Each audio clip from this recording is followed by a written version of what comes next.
Doncs continuem aquí a la recta final de Donem la veu per aquesta setmana. Tinc al meu costat a un dels advocats referents d'un dels despatxos dels millors que tenim aquí a Barcelona, concretament al carrer Provença 290 amb Passeig de Gràcia. És el Sergio Toro, que és el codirector del bufet Toro Pujol. Bueno, Sergio, la setmana passada vam estar parlant d'una de les coses, concretament de les negligències mèdiques. Anem a parlar de algo que también es poco habitual, o no lo sé, vamos a ver si tú me lo sabes decir, que es de la rescisión de contratos por parte del trabajador, que no de la empresa. Es decir, aquel trabajador que dice, quiero rescindir mi contrato, que debe de ser poco habitual, nadie quiere quedarse sin trabajo, ¿no? Pero en unas circunstancias muy determinadas, ¿vale, Sergio? ¿Cómo un trabajador podría rescindir su contrato de trabajo? Porque supongamos que está interesado, ¿y qué beneficios puede obtener de ello? Bueno, vamos a introducir un poquito el tema para centrarlo. El trabajador tiene una serie de fórmulas para coger y acabar con el contrato de trabajo, ¿no? El artículo 49 del Estatuto establece muchísimas causas por las cuales se puede finalizar una relación laboral. Una de ellas sería la jubilación del empresario, otra, por ejemplo, sería la muerte del empresario, la muerte del trabajador, que al trabajador lo declaren en situación de incapacidad permanente, que tengamos un contrato temporal y ese finalice, o un contrato de obra o servicio determinado y este acabe. Y el trabajador también tiene dos formas para finalizar ese contrato. ¿Cuáles son? Por un lado, la dimisión, que la dimisión sería cuando el trabajador decide causar baja voluntaria, decide marcharse de la empresa. Aquí el trabajador lo único que tiene que hacer es preavisar al empresario con el plazo que establezca el convenio colectivo o el plazo que establezca el contrato de trabajo y que haya pactado con el empresario, y desde ese momento podrá abandonar su puesto de trabajo. Ojo, si el trabajador incumple ese preaviso, es decir, pongamos que un trabajador tiene que preavisar al empresario con 15 días de antelación. Mínimo. Dependiendo de los casos, pero pongamos ese ejemplo, 15 días de antelación y el trabajador no preavisa. Si el trabajador no preavisa y dice que causa baja voluntaria y no cumple ese plazo, el empresario podrá reclamar al trabajador los daños y perjuicios por esa falta de preaviso. También hay otros trabajadores, sobre todo en cargos directivos o a lo mejor en cargos más técnicos, que tienen pactos de permanencia con la empresa, es decir, que la empresa dice, no, tú vas a estar aquí, pues un plazo de 1 año y antes no te puedes marchar. Si el trabajador decide marcharse antes, pues también va a tener derecho el empresario a solicitar una indemnización de daños y perjuicios al trabajador. Este es uno de los supuestos, pero al igual que el empresario tiene la facultad de acabar con la relación laboral, despidiendo al trabajador por causas disciplinarias, o bien despidiendo al trabajador con un despido objetivo, el trabajador también tiene otro medio para coger y finalizar la relación laboral. Ese medio está previsto en el Estatuto y es una herramienta que al trabajador le permite, cuando se dan una serie de supuestos, finalizar su relación laboral con el empresario con las máximas garantías, es decir, va a tener derecho a la indemnización correspondiente al despido improcedente, va a tener derecho a la prestación por desempleo y si además el empresario ha vulnerado lo que es algún derecho fundamental o ha causado algún daño y perjuicio al trabajador, además de la indemnización correspondiente al despido improcedente, va a tener también derecho a otra indemnización por estos daños y perjuicios causados. A partir de aquí es importante hablar de qué causas o qué motivos pueden dar lugar a que el trabajador solicite al juez que se rescinda, que se acabe lo que es ese contrato de trabajo. Pues bien, el Estatuto de los Trabajadores en el artículo 50 hace referencia a varios casos y vamos a comentar los más importantes. El primero de ellos sería cuando el empresario pues modifica de forma sustancial las condiciones de trabajo y lo hace sin seguir lo que es el cauce previsto en el artículo 41 del Estatuto. Es decir, cuando el empresario modifica lo que son jornada de trabajo, salario, horario, etcétera, etcétera, sin seguir un cauce, que es el que prevé el artículo 41, y sin que existan ni causas económicas, ni técnicas, ni organizativas, ni de producción, el empresario lo haga porque le da la gana, sin ningún tipo de razonamiento. Y además, con ese cambio que produce sustancial, perjudique o menoscabe la dignidad del trabajador. Pero, por ejemplo, un cambio de jornada laboral, quizá pues porque la producción para la empresa sea necesario, por las circunstancias que sean, ¿también sería un motivo?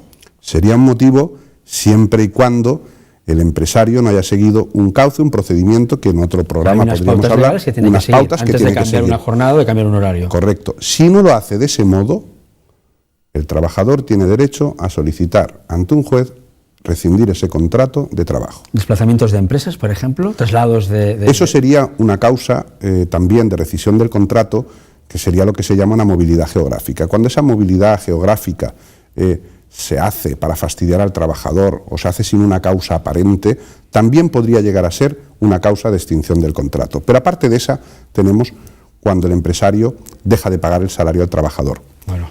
Cuando el empresario paga tarde al trabajador de forma habitual. Claro, eso le produce al trabajador un perjuicio económico importante. Es otro motivo para que el trabajador pueda también solicitar la rescisión del contrato. O, por ejemplo, cuando el empresario tiene al trabajador parado en la empresa, es decir, con falta de ocupación efectiva.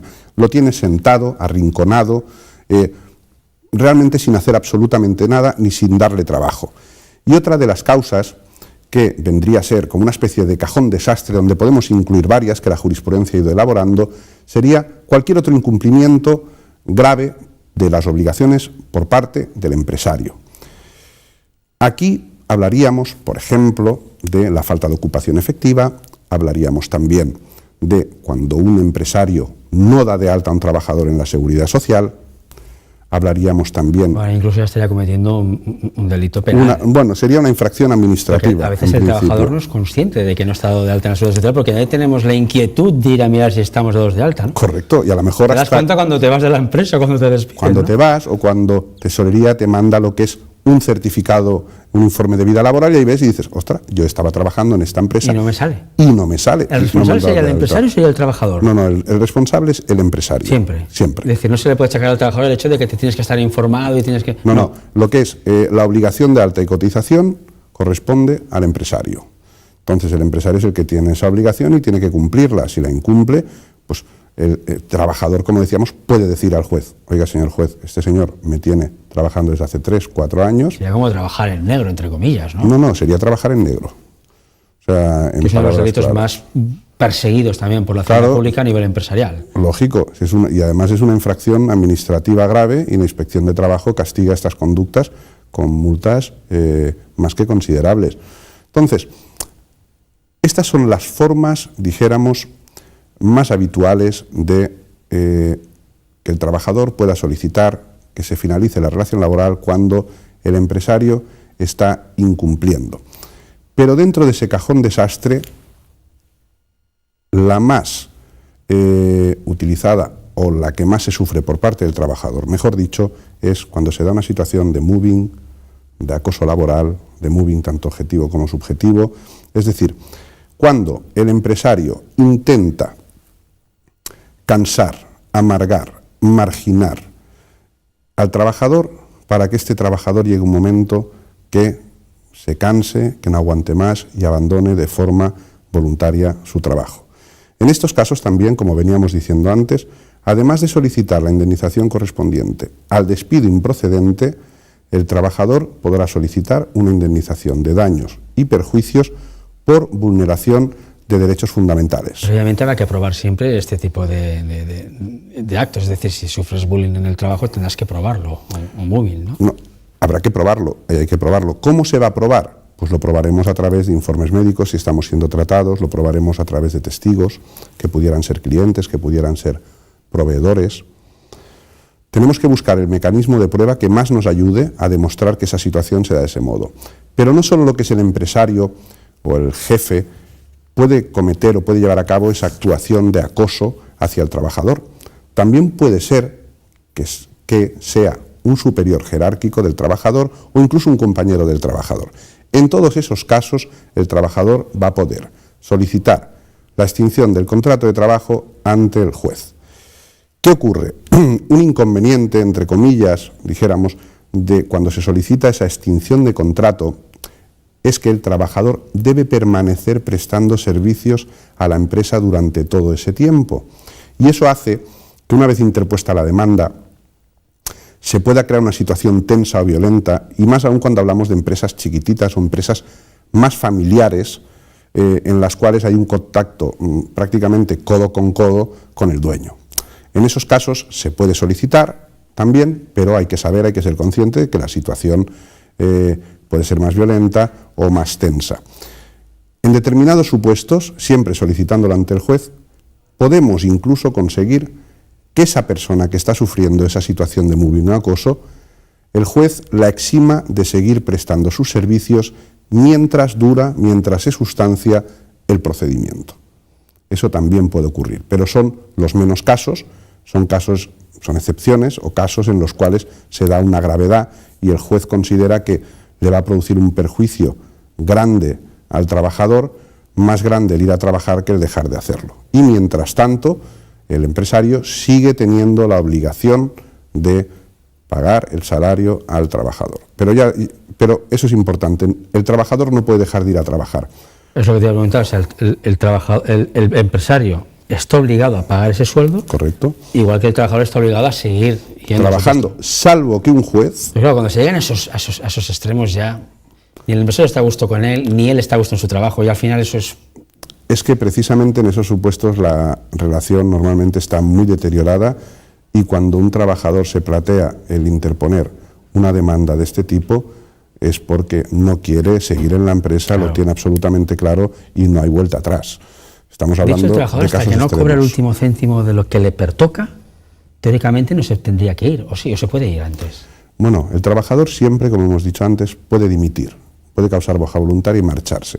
Pero claro, si estamos hablando de un trabajador que a lo mejor tiene una antigüedad de 15, 10, 20 años en la empresa... Hablamos de una cantidad importante de Estamos hablando de una cantidad de indemnización muy importante y si el trabajador se marcha por su propia cuenta... Ahí no le toca nada. Perdería el derecho a esa indemnización. Por eso tenemos ese mecanismo para, en estos determinados supuestos, poder solicitar ante el juez pues, que autorice lo que es que finalice, que se extinga esa relación laboral, porque el empresario está incumpliendo de forma grave sus obligaciones. Pues ya lo sabéis, si tenéis o estáis en un puesto de trabajo que a lo mejor lleváis, pues como dice nuestro abogado Sergio Toro, lleváis ahí 10 o 15 o 20 años, que a lo mejor os toca una indemnización superior seguramente a los 60.000 euros y no estáis a gusto y sentís que de alguna manera tenéis, pues os están haciendo mobbing o simplemente, pues bueno, están violando vuestros derechos como trabajador, tenéis la oportunidad no solo de rescindir el contrato, sino a más, aunque sea voluntario, de poder cobrar esa indemnización. A grosso modo sería eso. Es así. Por supuesto, yo a quien voy a recomendar, sino a Sergio Toro, ¿no? Que lo tenemos en la calle Provenza 290, ahí con Paseo de Gracia, que tiene un teléfono que es el 934675567, ahora lo pondremos aquí en pantalla también. Y bueno, Sergio, me quedo sin tiempo, esta semana se nos acabó, pero me ha parecido interesantísimo el tema, sobre todo saber que no todo aquello, no hay por qué aguantar todas las tropelías que nos haga un empresario, ¿no? Tenemos nuestros derechos y lo que tenemos que hacer es ejercerlos y sobre todo defenderlos, ¿no? Por eso tenemos que saber esos límites precisamente a las actuaciones por parte de los empresarios y que existen mecanismos, aunque a veces poco conocidos por la gente, para luchar contra esas violaciones o vulneraciones de los derechos de los trabajadores que muchas veces no hay por qué soportar. Pues dicho queda, Sergio Toro, codirector del bufete de Toro Puyol, en Provenza 290, con Paso de Gracia, 934675567. Sergio, nos vemos en un próximo dia aquí en Donem la Veu. Nos despedimos nosotros por esta setmana i, com sempre dic, la setmana que ve més intentarem que sigui millor i, com sempre, el més coses aquí a Donem la Veu.